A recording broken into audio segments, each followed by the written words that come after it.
اور مقبوضہ کشمیر کے اندر انڈیا کے لیے سب سے بڑا مسئلہ یہ ہے کہ وہاں کی عوام جو ہے وہ انڈیا کے ساتھ نہیں ہے. اور پھر آپ یہ دیکھیے کہ صرف یہ سپلائی چین ہی برقرار رکھنا نہیں ہے, اس میں یہ ہے کہ کیا وہ جنگ اگر ہوتی ہے, جو کہ پاکستان نے بھی کہہ دیا ہے کہ جنگ سٹارٹ کرے گا انڈیا, لیکن اس کا اختتام جو ہوگا وہ پھر پاکستان کی مرضی سے ہوگا. تو پاکستان کے لیے آزاد کشمیر کے اندر ایسی کوئی صورتحال نہیں ہے کہ ان کے کسی سپلائی چین میں یا اس کی جو رسد اور طلب ہے اس میں کسی قسم کی کوئی رکاوٹ ڈل سکے یا کوئی پڑے. لیکن چین کا فیکٹر جو ہے وہ انڈیا ضرور مد نظر رکھے گا. اچھا, اب اس میں ایک اور بات ہے کہ جنگ جو ہے وہ انڈیا کرے گا. میں نہیں سمجھتا کہ انڈیا جو ہے وہ پاکستان پر حملہ کرے گا یا لائن آف کنٹرول کو. ہاں, وہاں پر یہ جو ایک سلسلہ چل رہا ہے جو آپ نے دیکھا ہوگا, وہاں پہ کراس فائرنگ جاری ہے, وہ پہلے بھی ہوتی تھی اور یہ اب بھی ہو رہی ہے اور یہ جاری رہے گی. اس کو جنگ نہیں کنسیڈر کیا جاتا. ہاں, اگر یہ ہلکے ہتھیاروں کے بعد اگر نوبت جو ہے آرٹلری تک آ جاتی ہے تو اس کا نتیجہ کیا ہوگا؟ اس کا نتیجہ یہ ہوگا کہ اس میں عام آدمی جو ہے وہ زیادہ سفر ہوگا, ان کا جانی نقصان زیادہ ہوگا. اس کی وجہ ہے کہ افواج جو ہوتی ہیں وہ تو مورچوں میں ہوتی ہیں یا محفوظ جگہ پر ہوتی ہیں یا فائرنگ کے دوران بھی, لیکن جو پبلک ہے اس کی موومنٹ جو ہے وہ ختم ہو جائے گی. ان کی فصلیں ہیں, ان کے کسان ہیں. یہ ٹھیک ہے کہ جو مودی حکومت ہے یا انڈیا چونکہ وہ قابض ہے, اسے جو لائن آف کنٹرول کے پار مقبوضہ علاقوں میں اکثریت سکھوں کی ہے جو کھیتی باڑی کرتے ہیں یا پھر مسلمان ہیں, لیکن اس کے باوجود بھی ایک رکھنا تو پڑے گا. جی, پاکستان واضح کر چکا ہے کہ اگر سنتاس معاہدے کی وجہ سے اگر پانی روکنے کی کوشش کی گئی تو پھر پاکستان جو ہے اس کو اعلان جنگ سمجھے گا اور پاکستان پھر جو ہے جوابی کارروائی جو ایک حملے کی صورت ہے اس میں تاخیر نہیں کرے گا. اچھا خالد بھائی صاحب, یہ ابھی آپ نے سنتاس معاہدے کا ذکر کیا, تو اس کے علاوہ بھی بہت ساری آوازیں اٹھ رہی ہیں بھارت سے کہ یہ چیز کر دی جائے گی, فلاں کر دیا جائے گا. تو اب اوورآل دیکھیں تو بھارت کی تو اپنی صورتحال بہتر نہیں ہے, قحط سالی وہاں پر بہت زیادہ ہے, غربت وہاں پر بہت زیادہ ہے. دیکھیے, یہ جو آپ نے بات کی اس میں مسئلہ یہ ہے کہ انڈیا کے اندر وہاں کا میڈیا جو ہے وہ اپنی فلم انڈسٹری سے بہت زیادہ متاثر ہے. وہاں کے جو پڑھے لکھے ان کے اینکر ہیں جو ٹی وی چینل پہ بیٹھتے ہیں, ان کا سٹائل بھی وہی ہوتا ہے, ڈراماٹائز کرتے ہیں چیزوں کو بہت زیادہ. ان کا سٹائل بالکل ویسے ہی ہوتا ہے کہ جیسے انڈین فلموں میں مار دھاڑ ہو رہی ہے اور سارا کچھ. انہیں اندازہ نہیں ہے کہ جنگ اس طرح نہیں لڑی جاتی. بالکل, جنگ کیمرے کے سامنے اسٹوڈیو میں وہ صرف اینیمیشنز کی حد تک ہیں, وہاں بیٹھ کر گفتگو سے جنگ نہیں لڑی جاتی. جنگ جو ہے وہ جیتے جاتے انسان لڑتے ہیں سرحدوں کے اوپر. اور پھر جہاں تک پاکستان اور پاک فوج کی بات ہے تو پاکستان تو ہم مسلمان ہیں, ہمارا ایمان ہے, اگر ہم بچ گئے تو غازی ہیں, اگر ہم جان دے دیں گے تو شہید ہیں. تو یہ جذبہ جو ہے یہ صرف مسلمانوں میں ہے اور انڈینز میں نہیں ہے. پھر ایک اور فیکٹر ہے, وہ فیکٹر بھی اب انڈیا کو مد نظر رکھنا پڑے گا کہ جس طریقے سے اپنا ان کے جو سکھ ہیں وہ اس وقت جو ہے ان کو جو قیادت ان کی باہر ہے, گرپتونت سنگھ جو ہے وہ بار بار کہہ رہا ہے, جو اپنا جسٹس تنظیم کا جو سربراہ ہے, کہ ہمارے سکھ جو ہے وہ اس میں شامل جنگ میں نہ ہوں, اور ہم جو ہے انڈین آرمی کی اگر اس نے پاکستان پر حملہ کیا تو ہم ان کی مدد نہیں کریں گے. تو انڈیا کو بہرحال بہت ساری چیزیں سوچنی ہوگی. پھر انڈیا کو اپنی اکانومی بھی سوچنی ہوگی. اس کے صرف 4-5 بڑے شہر ہیں جہاں شوشا ہے, جہاں دیکھنے میں بڑی ترقی نظر آتی ہے. ادروائز تو حالت یہ ہے کہ انڈیا کے اندر 1 ارب سے زیادہ کی آبادی جو ہے وہ بہت ہی مشکل زندگی گزار رہی ہے, غربت کی زندگی گزار رہی ہے, اور ان کے لیے 2 کپڑے جو ہیں تن پر وہ ڈھانپنے کے لیے 2 کپڑے بھی ان کو میسر کم ہی ہوتے ہیں. تو یہ حالات ہیں. ان میں ہمیں بہرحال میں آپ کے اس چینل کے توسط سے, آپ کے اس پروگرام کے توسط سے, ہمارا جو نیشنل ٹی وی چینلز ہیں جتنے ہیں اس کے اوپر جتنے لوگ بیٹھے ہیں, میں ان کو خراج تحسین پیش کرتا ہوں. اس کی وجہ یہ ہے کہ انہوں نے انڈین ٹی وی اینکر اور ان کے وہ جس طریقے سے وہ سیاپا ڈالتے ہیں, رولا ڈالتے ہیں, گلے پھاڑ پھاڑ کر بولتے ہیں, چیختے ہیں, اس کے جواب میں انتہائی دھیمے انداز سے دلیل کے ساتھ بات کی ہے.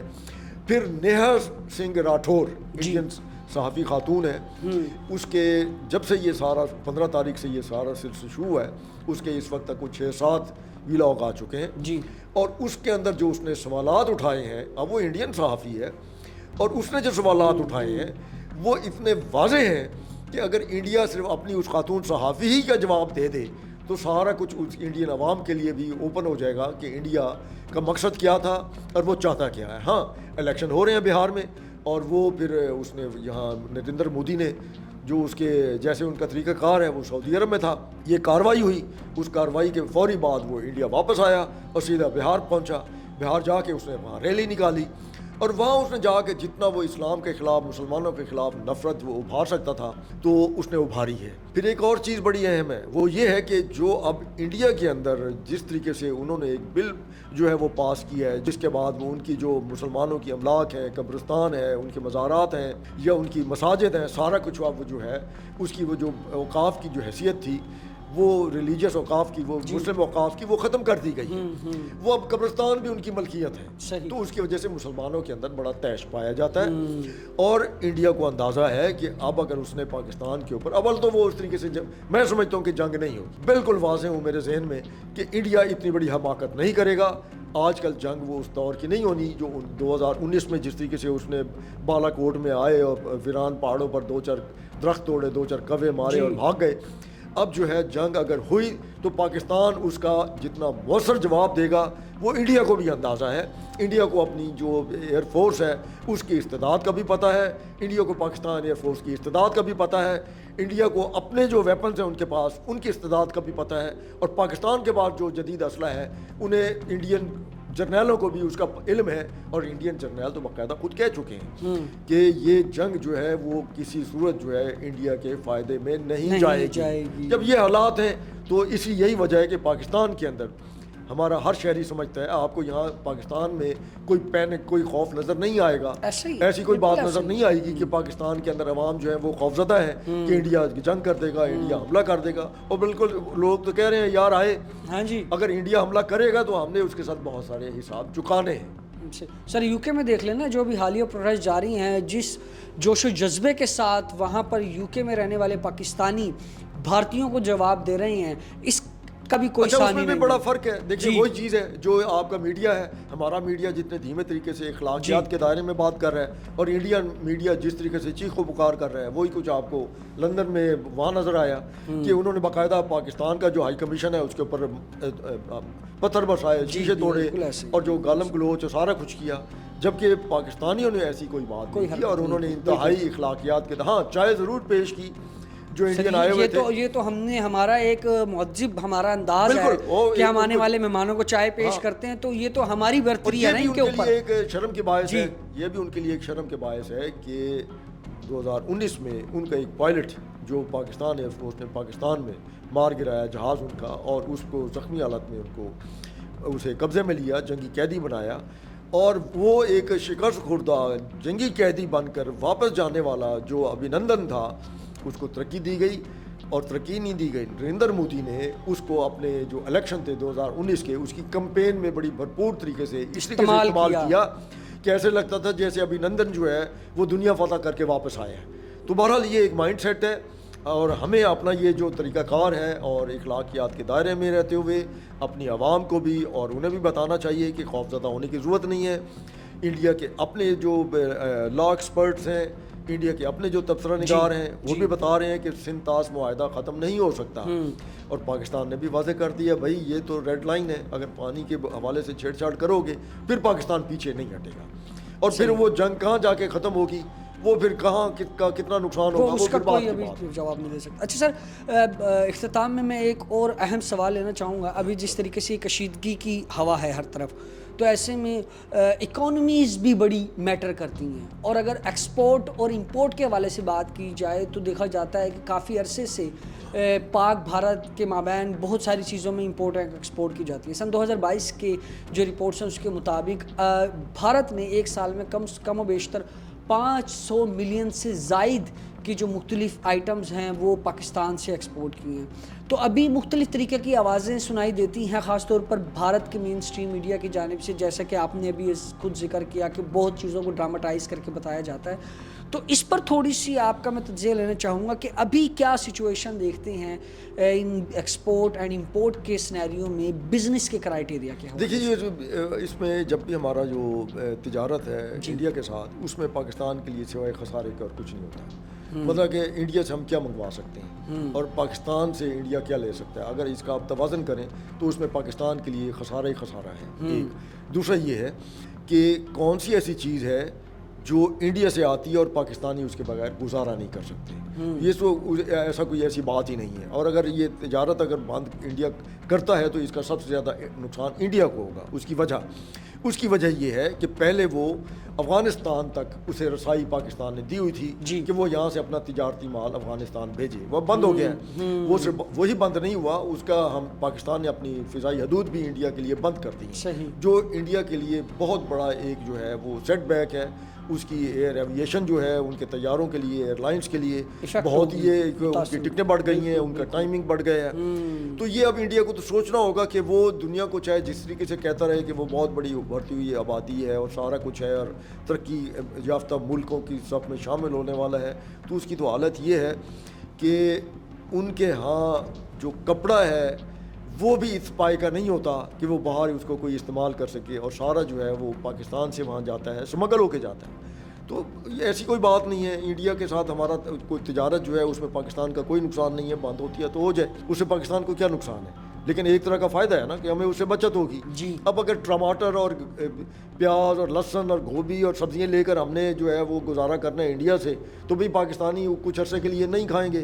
کیا فرق پڑتا ہے؟ باقی دنیا میں کیا یہ سبزیاں نہیں ہوتی؟ ہم خود زرعی ملک ہیں, تو ہمارے ہاں بھی یہ سبزیاں جو ہیں یہ ہوتی ہیں اور ہر جگہ اور گزارا چل رہا ہے. لہٰذا وہ اس کا تجارتی کوئی مسئلہ نہیں. اصل مسئلہ ہے سفارتی سطح پر. دنیا میں انڈیا جو ہے اس فالس فلیگ آپریشن میں بری طریقے سے گندا ہو چکا ہے, اور یہ پہلا نہیں ہے. اگر ہم واقعی تو بہت سارے ہوئے ہیں بی جے پی کے دور میں, پورے انڈیا میں انڈیا نے بہت ساری کارروائی کی ہیں, اپنے ہی لوگوں کو مارا ہے. جیسے وہ پارلیمنٹ پہ حملہ تھا, اسی طریقے سے پھر وہ اجمل قصاب والا جو ڈرامہ تھا 2008 میں بمبئی کے تاج محل ہوٹل اور اوبرائے ہوٹل پہ حملے کا. چلے وہ اگر ہم صرف کشمیر پہ بات کریں تو کشمیر میں اگر دیکھیں تو 4 بڑے حملے ہوئے ہیں فاسٹ فلیگ جو انڈیا نے خود کرائے. اس میں سب سے پہلا تھا وہ 30 سال پہلے جو ہے وہ اسی پہلگام میں ہوا تھا, اور اس وقت جو ہے وہ 6 سیاح جو تھے ان کو انڈیا کے بقول 40 مسلح افراد نے اغوا کر لیا تھا. ان میں سے ایک جو ہے وہ زندہ بچ کے آ گیا ڈرامائی طریقے سے, اور دوسرا جو ہے اس کی سرکٹی لاش ملی, اور باقی 4 کا آج تک پتہ نہیں چلا. اس کے بعد جو دوسری کارروائی تھی وہ اڑی میں تھی, اڑی برگیڈ میں. ان کا جو برگیڈ ہیڈ کوارٹر ہے اڑی میں, اس کا انہوں نے کہا کہ جناب یہاں پہ یہ حملہ ہو گیا ہے اور یہ پاکستان نے حملہ کرایا رات گئے. اور وہ حیران کن بات یہ ہوئی کہ اس اڑی کے حملے کو انڈین میڈیا ہی تسلیم کرنے کو تیار نہیں تھا. اس کی وجہ یہ ہے کہ برگیڈ ہیڈ کوارٹر جو ہے وہ ایسا تو نہیں ہے کہ جناب کوئی یہ خالہ جی کا بھیڑا ہے کہ جو منہ اٹھائے اندر آ جائے اور اندر داخل ہو کر وہ اور 2 گھنٹے تک فائرنگ کرتا رہے اور آگ لگ جائے اور اس کے بعد بھی فائرنگ ہوتی رہی. تو وہ انڈیا ہی کے اپنے ایک ریٹائرڈ جرنیل جو ہیں انہوں نے بتایا تھا کہ بیسیکلی ایک ریجمنٹ جو ہے اس اڑی برگیڈ سے وہ جا رہی تھی اور دوسری آ رہی تھی, تو وہ دونوں اکٹھی تھیں. اور اس رات کو انہوں نے جشن منایا, اکٹھے ہو کے شراب پی. جب شراب پی تو نشے کی حالت میں ان کے جو ٹینٹ تھے وہ ٹینٹ چھوٹے سے نہیں تھے, بڑے بڑے ٹینٹ ہوتے ہیں کہ ایک ٹینٹ میں کوئی تقریباً 150-200 جو سپاہی تھی, چارپائیاں یا ان کے بستر جو ہے وہ لگے ہوتے ہیں, اس میں وہ رہا کرتے تھے.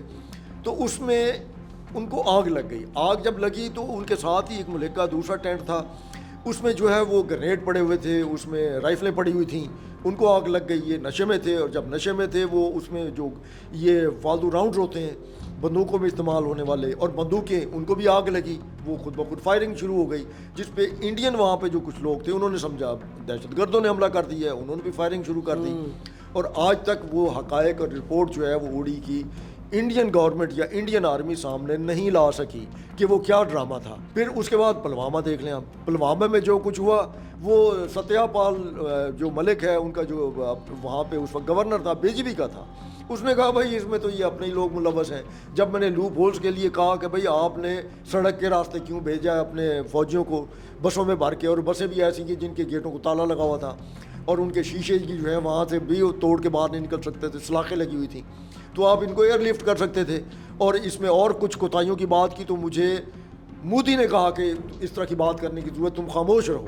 پھر اس نے کہا جی دوول جو ہے وہ میرا کلاس فیلو, اس نے مجھے بے عزت کیا کہ خبردار اس حوالے سے کوئی بات نہیں کرنی. اس نے ٹی وی چینل پہ 2013 میں انٹرویو دیا, یہ اپنا 113 کہہ رہا ہوں, یہ میرے خیال کافی بعد میں یہ چیزیں سامنے آ گئیں. 23 میں میرے خیال دیا تھا اس نے, اور اس نے کہا بھائی اس میں تو یہ ہمارے اپنے لوگوں کی کوتاہیاں تھیں, غلطیاں تھیں. پھر اس کے بعد بہت ساری چیزیں اور بھی ایکسپوز ہو گئیں اور اب یہ چوتھا ہے پہلگام والا. جی مطلب ہے کہ یہ ایک پورا سرکل ہے اور وہ لگتا یہی ہے کہ انڈیا میں بی جے پی حکومت جو ہے اس کے پاس اپنے ووٹروں کو اپنی طرف مائل کرنے کے لیے، ان کے ووٹ لینے کے لیے، سوائے اسلام مسلمانوں کے خلاف نفرت اور پاکستان کے خلاف نفرت کے اور کوئی دینے کے لیے یا بیچنے کے لیے کوئی اور ٹاپک ہے ہی نہیں. اور نہ ہی وہ اس کے علاوہ کوئی جیت سکتے ہیں سوائے نفرت کے، اور تو کچھ ان کے پاس رہا ہی نہیں. جی یہ ہے جی صاحب. سر بہت شکریہ، آپ نے جس طریقے سے اس تمام تر ایشوز سے ریلیٹڈ اصل حقائق عوام کے سامنے لائے ہیں، میں بہت مشکور ہوں کہ آپ نے اپنا قیمتی وقت دیا. ناظرین، قرآن مجید میں بھی اللہ پاک کا ارشاد باری تعالیٰ ہے کہ 20 مسلمان مجاہد 200 کافروں پر بھاری ہیں، اور جبکہ یہ کافر نقصان میں ہیں کیونکہ یہ ناسمجھ ہیں. اللہ پاک نے بھی قرآن مجید میں یہ واضح طریقے سے بیان فرما دیا ہے، اور جس طریقے سے بھارت سازشیں کرتا دکھائی دیتا ہے، اوچھے ہتھ کنڈے اپناتا دکھائی دیتا ہے، اور ابھی حالیہ جو یہ پہلگام واقعہ کیا گیا اس میں جو تمام تر غلطیاں کی گئیں اس نے واضح کر دیا کہ ناسمجھ قوم ہمیشہ اپنے ہی ہاتھوں سے کھودے ہوئے کھڈے میں خود گرے گی. اسی کے ساتھ مجھے دیجیے گا اجازت. ساؤتھ پنجاب ڈیجیٹل کے یوٹیوب چینل کو سبسکرائب کریں، لائک کریں. اللہ نگہبان.